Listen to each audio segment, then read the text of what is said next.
नमस्कार, कंज्यूमर अड्डा में आपका स्वागत है। मैं हूं मनोज श्रीवास्तव और आज हम बात करेंगे डीप फेक की, जो कि अब रियल डेंजर बनता जा रहा है।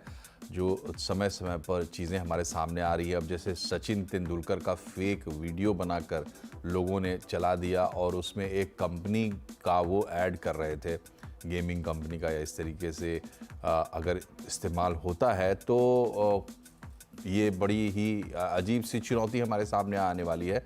छोटे छोटे अगर इस तरह के घटनाएं, अपराध होने लगे तो फिर बहुत दिक्कत होगी। तो सरकार ने इस पर रिएक्ट किया है।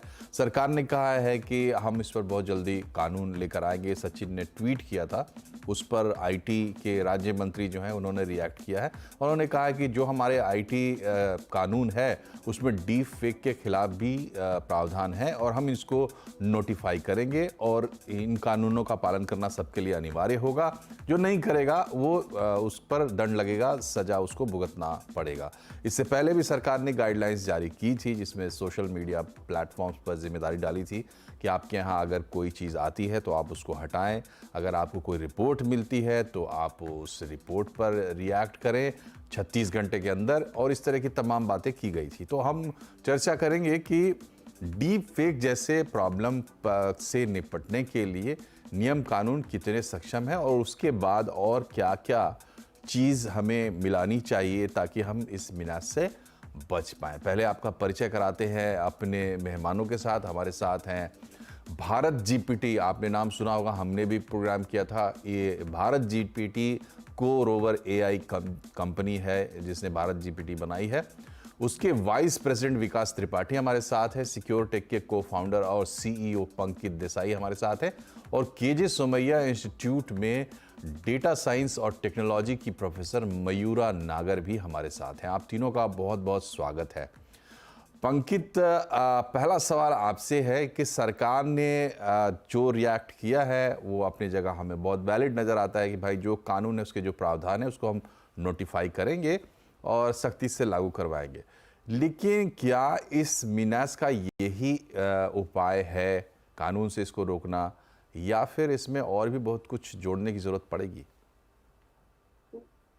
तो कानून है, उसका दायरा वो इवेंट होने के बाद ही असर करेगा। नुकसान तो जो पार्टी को है उसको तो हो ही चुका है, जैसे कि सचिन जी की जो वीडियो निकली है, या पहले कटरीना जी की, और बहुत सारे जो प्लेयर्स हैं जिनका और सेलिब्रिटीज है जिनकी वीडियो निकली हुई है।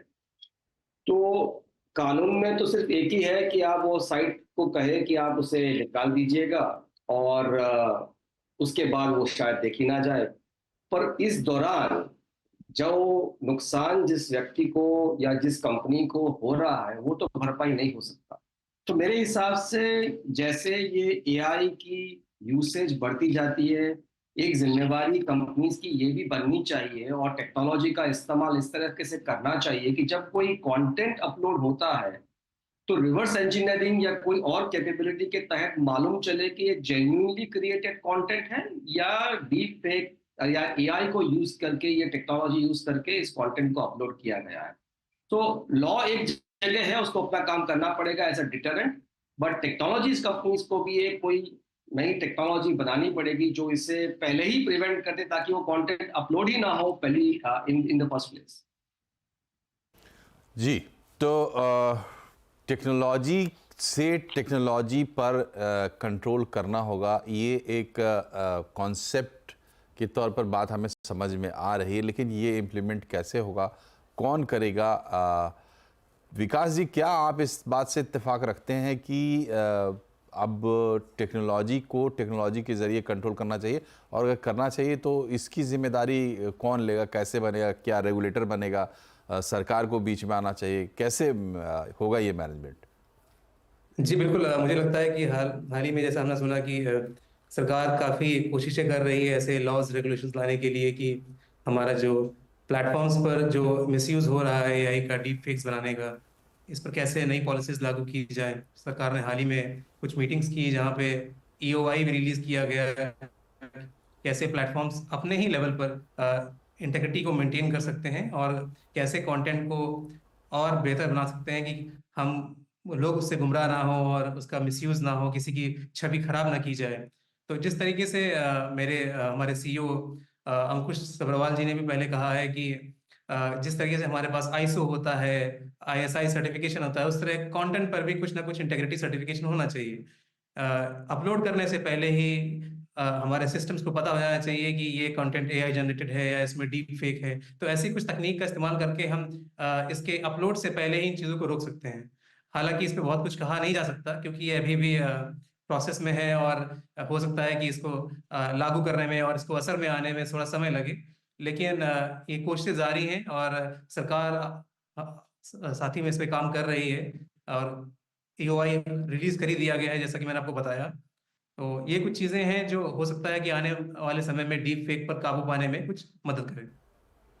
जी, तो डीप फेक जो है वो रियल डेंजर बनता जा रहा है, ये हमारा आज का विषय भी है। और हम देख रहे हैं कि लगातार ऐसी चीज़ें सामने आ रही है जिसमें डीप फेक का इस्तेमाल किया गया है, और नियत ये है कि लोगों को ठगा जाए। जैसे वॉइस की क्लोनिंग की जा रही है, और लोगों के चेहरे चस्पा करके अभी सेलिब्रिटीज़ के स्टेटस को मैनिपुलेट किया जा रहा है, लेकिन आम लोगों को भी धोखा दिया जा सकता है, इम्पर्सनेट किया जाता है। ये चिंता की बात है। मयूरा जी, ये बताइए कि थ्योरेटिकली क्या इन चीज़ों पर विचार किया जा रहा है, और आप लोग क्या बताते हैं बच्चों को? यस जी, बिल्कुल थ्योरेटिकली इस पे वर्क हो रहा है। बच्चों को भी हम वही बताते हैं कि इसके ऊपर कैसे सीरियसली देखा जाए। सबसे पहले तो एक रिस्पॉन्सिबल सिटीजन बनना ज़्यादा ज़रूरी है। टेक्नोलॉजी का कंस्ट्रक्टिव यूज़ भी है और उसका डिस्ट्रक्टिव यूज़ भी है। अगर हम कंस्ट्रक्टिव यूज़ करते हैं टेक्नोलॉजी का, तो हम हमारी चीज़ें आसान बना सकते हैं। जो हम बोल रहे हैं कि हमारा इंडिया स्मार्ट इंडिया बन रहा है, हमारी कंट्री डेवलप कंट्री बन रही है, तो हमने टेक्नोलॉजी का वाइज यूज़ करना चाहिए। बहुत सारे ऐसे तरीके हैं, ये जो डीप फेक जो है, ये अगर उसका मल प्रैक्टिस नहीं किया तो बहुत सारी ऐसी चीज़ें हैं जहाँ पे हम उसका कंस्ट्रक्टिव यूज़ भी कर सकते हैं। जैसे एंटरटेनमेंट हो गया, क्रिएटिव आर्ट हो गया, हेल्थ केयर सेक्टर है जहाँ पे बहुत सारी इमरजेंसी आती है, हमारा एजुकेशनल है, हम सिमुलेशंस बना सकते हैं जिससे आप वॉइस अपना दे के, फेस आपका देख के पुअर पीपल को लिटरेट कर सकते हो, विलेज पीपल तक आप पहुंच सकते हो, सिमुलेशंस बना सकते हो। ड्राइविंग स्कूल, 4 व्हीलर का ड्राइविंग उसके थ्रू आप सिखा सकते हो। हमारी हिस्ट्री और कल्चर, इसको अगर हमें डेवलप करना है और पास्ट में अगर हमारे पास कुछ हिस्टोरिकल इमेजेस नहीं है तो वो हम जनरेट कर सकते हैं उसके थ्रू। पर्सनलाइज डेवलपमेंट कर सकते हैं। एल्डर पीपल जो है, जिनके पास अभी कोई रहता नहीं है, टाइम देने के लिए नहीं है, उनके लिए हम लोग एक कंपेनियनशिप बना सकते हैं, उनको केयर कर सकते हैं। तो ऐसे बहुत सारे वेज हैं जिसके थ्रू हम इसका कंस्ट्रक्टिव यूज कर सकते हैं। और रही बात, हम बच्चों को वही सिखाते हैं कि सबसे पहले इथिकली आप एक रिस्पॉन्सिबल एआई यूजर बनो, उसका कंस्ट्रक्टिव यूज करो। और मेरे हिसाब से ये कंप्लीटली एक मल्टी स्टेक अप्रोच हो सकता है जिसके अंदर academician, research institutes, government, cyber forensic, ये सब लोगों को साथ में आके इसके ऊपर वर्क करना पड़ेगा, जिसको हम टेक्नोलॉजी में बोलते हैं डीप लर्निंग एल्गोरिथम्स, जो एक कंटिन्यूअस एडवांस टेक्नोलॉजी है। सुपर कंप्यूटर के थ्रू हम लोग एक कंटिन्यूअस इम्प्रूवमेंट कर सकते हैं कि जो लोग इसका मल प्रैक्टिस कर रहे हैं, जो लोग इसको डिस्ट्रक्टिव यूज कर रहे हैं, उनका एक पैटर्न हम लोग इससे फाइंड कर सकते हैं, और हमारे एग्जिस्टिंग एल्गोरिथम में हम बहुत सारे चेंजेस करके हम उनको ओवरकम कर सकते हैं। सो मेरा सलाह वही रहेगा कि टेक्नोलॉजी आपके अच्छे के लिए है, आप टेक्नोलॉजी का कंस्ट्रक्टिव यूज करो। एंड गवर्नमेंट अभी भी वर्क कर रही है, बहुत सारे लॉज है। डेवलप कंट्री में भी उन्होंने एक रिसर्च टास्क फोर्स बनाया है वेस्टर्न, तो हमारी गवर्नमेंट भी उस पर काम कर रही है, और उनको वही अर्ज रहेगा कि इथिकली ये वर्क करने के लिए एक national deep fake task force बनाया जाए जिसके ऊपर कंटिन्यूस वर्क हो। सारे स्ट्रिक्ट रूल्स इसके लिए लाने पड़ेंगे। जैसे अभी कुछ रूल्स एग्जिस्टिंग में हैं जिसको लेके आपको 3 साल की सजा एंड 2 लाख तक का जुर्माना या फाइन देना पड़ रहा है।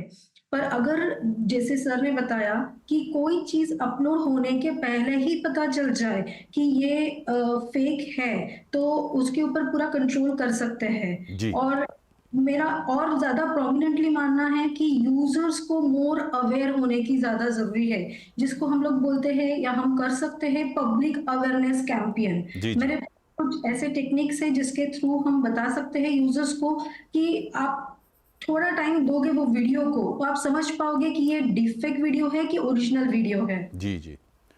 ठीक है, तो कुल मिला के जो बात समझ में आ रही है वो ये है कि देखिए, हर एक सिक्के के दो पहलू होते हैं, अच्छे और बुरे। तो जहां आप अच्छाई के लिए आगे बढ़ेंगे, कुछ लोग उसको बुराई का हथियार भी बनाते हैं, लेकिन हमारे सामने समस्या ये है कि उसको कंट्रोल कैसे किया जाए।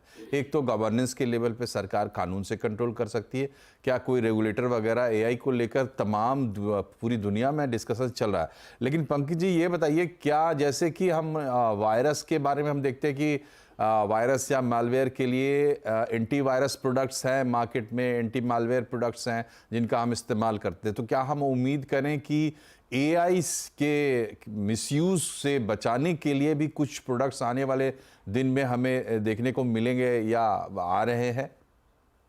जरूर आएंगे। मेरे मेरे हिसाब से इस तरह का प्रॉब्लम इतना रैम्पेंट दिखा जाता है। मेरा भी सबसे बड़ी इस डीप फेक को लेके ये है कि अगर ये साल देखो 2024, उसमें बैक टू बैक बहुत सारे इलेक्शंस हैं और कैंडिडेट्स का जो अपना नजरिया है वो डीप फेक के तरीके से कंप्लीटली चेंज होकर भी आ सकता है। तो पॉलिटिकल प्रेशर इतना बनेगा ये डीप फेक पे कि जो टेक्नोलॉजी कंपनीज है उनके लिए बहुत बड़ी अपॉर्चुनिटी रहेगी ये 2024 में कि नई तकनीक निकाले, जो जहां जहां पे ये कंटेंट अपलोड होता है वहां पे जो मीडिया साइट्स है, प्लेटफॉर्म्स हैं, प्ले स्टोर्स हैं, जहाँ पे जैसे सचिन जी का प्लेस में एक ऐप स्टोर था जहाँ पे वो डाउनलोड करने के लिए बोल रहे थे ऐप को, उन सबको ये कैपेबिलिटी मिल सकती है जो अपलोड करने से पहले उसका अप्रूवल करें। दूसरी चीज है पीपल, जो आई थिंक जो मैडम ने भी बताया, जो ट्रेनिंग देनी होगी, क्योंकि मेरे एक तो है सेलिब्रिटीज और जो बड़े लोग हैं उनके लिए ये एक बड़ा इशू हो जाता है उनकी पॉपुलैरिटी या उनकी अब्यूज ऑफ प्रिविलेज का। पर जो आम जनता है, अगर आपके माता पिता यहाँ पे, आप कहीं विदेश में रहते हो, किसी का फोन आ गया, किसी से बात कर लिया, ये तो कहीं रिपोर्ट भी नहीं होगा। मेरी चिंता इस चीज में ये है कि जो आम नागरिक है, ये डीप फेक उनके लिए तो एक कहर मचा सकता है। तो कैसे अलग अलग प्लेटफॉर्म के द्वारा हम अवेयरनेस क्रिएट करें कि जब आपसे कोई बात कर रहा है तो कैसे पता चले कि ये आप ही का बेटा या आप ही की बेटी या आपका फ्रेंड जो आपसे बात कर रहा है वही है, या कोई डीप फेक के थ्रू आपके साथ पैसे का कोई ट्रांजेक्शन करना चाहता है। तो ये अवेयरनेस क्रिएट करना भी इक्वली इम्पोर्टेंट। एक तो टेक्नोलॉजी रेल हो गया, एक पीपल हो गया, और आखिरी प्रोसेस हो जाता है जहां पे आप कोई पैसे मांग रहा है तो आप एक तय करके रखो कि आप उसमें उस समय तो कोई आंसर नहीं दोगे, आप कोई एक अलग चैनल से उसके साथ कन्वर्सेशन करोगे और पता करोगे कि सही में वो जेन्युइन है कि नहीं। तो पीपल, प्रोसेस और टेक्नोलॉजी, तीनों को मिलके हम शायद इसका अच्छे से सामना कर पाए। जी। और विकास जी, एक सवाल मेरे मन में आता है कि अभी जो भी हम कारस्तानियां देख रहे हैं, तो एआई कंपनीज अपने प्रोडक्ट्स बनाती है, ऐसे प्रोडक्ट जो ओपन एंडेड है, जो यूज़र के हाथ में आती हैं। अब जाहिर है कंपनी तो प्रोडक्ट बनाती है और वो ये नहीं कहती कि आप इसका सही इस्तेमाल करें, गलत इस्तेमाल करें, लेकिन कंपनी पे भी इसका असर आएगा कहीं ना कहीं से, जैसे हम प्लेटफॉर्म्स पे।